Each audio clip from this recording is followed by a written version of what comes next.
I know somebody who was so much into that, and after a while, started inviting members to his house. That is the problem. Or starting one small fellowship. And started church. And then this thing, but something that God did not put together. Before most people that breaks out of a church starts, what they normally do is they always cause confusion. Yes. Division also. They are like the Absalom spirit. They are Absalom spirit. Oh, if I'm the king, I would have given you justice. Yeah, if I was a king, I would have given you justice. If I was a pastor, what they try to do is they try to make the people see the pastor as a bad person. Mm-hmm. He's not a spiritual person. Yeah, he's not spiritual. He's not doing this. He's not doing that. If I were the one, all this stuff. When you see such persons start doing that, I'm not the one opening your own church. So what kind of people come out? Yeah. No, that is how most of the churches see the pastor give and this we should go this way, and doesn't go well with him. The next thing they try to do is they start to leave and cause issues within the church. I remember church. I said, if you're breaking out from a church, this is a church now. You want to leave a church, must you leave out of strife? And you want to leave and you didn't go far. Now go the next street. Go to open your own. Or you go opposite the place, go open your own. I said, what are you trying to do? Trying to divide the body of Christ by making the other person see this one as evil, as a bad person. So that is the problem we have even in the body of Christ. And I tell you, I said, see, if this pastor and this pastor is having an issue, I said, no, join them all. I said, forgive me. I'm a pastor, but I will tell you that many pastors are like politicians. Yes. If they leave a church, they try to castigate the other church where they came out from. And make the members see the other church as nothing. This other church will see this one as nothing. I told that when we were discussing off air, I said most of the problems we have in the body of Christ are caused by pastors. Forgive me, it is the truth. Let's not hide away from it. We can't shy away from it. Most of the problem we have in the body of Christ, because if, as I said, the pastor is spiritual, they want to raise a spiritual church.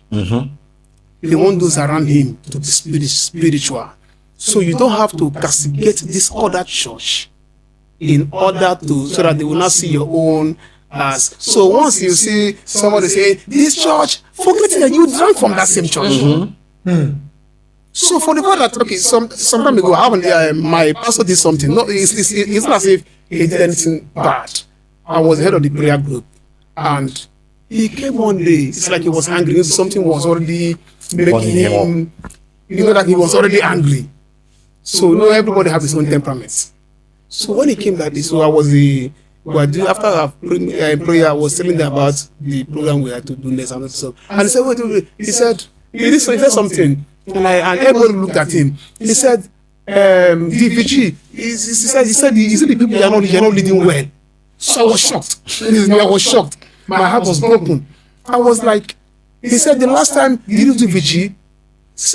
No, last week was that VG? We said, no, it wasn't. Even the wife, everybody was shocked. So I believe the wife spoke with him at home that what he said was wrong, because everybody can make mistake. Yeah. So it wounded me. Seriously, my heart was, in fact, I don't know, it's like my heart was wounded.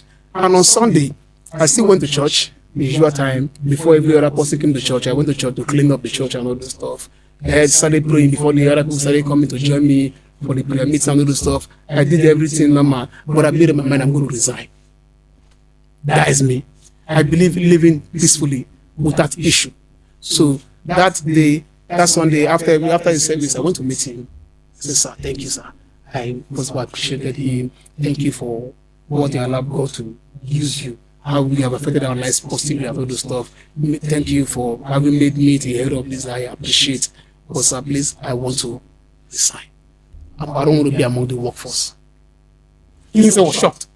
Shock. He said, why?